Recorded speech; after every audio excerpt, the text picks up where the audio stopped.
Ilocos empanada wrapper, at gulay, cheese, at nilagyan na nga ng famous Ilocos longganisa, at ang panghuli, syempre, ang itlog. Yan nga ang ingredient ng famous Ilocos empanada na nabili namin dito sa Davilan Food Market, na talaga namang recommendable sa mga gustong bumisita dito sa Davilan. Tunay ngang masarap at affordable ang Ilocos empanada na ito, kaya kung gusto nyo ring subukan, hanapin nyo lang ang Kagsat Ilocos empanada dito sa Davilan Food Market. At eto siya, overload yung in-order natin. Tignan nyo kung gano'ng kalaki. Laki, di ba? So, let's open it. Overload.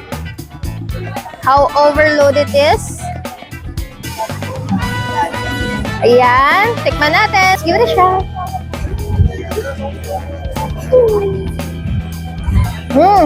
Sobrang dami naman. Legit overload.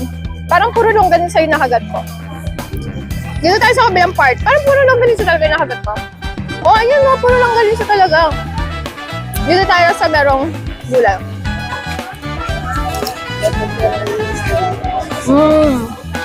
Harap. Longganisang Ilocos, full egg, gulay, cheese.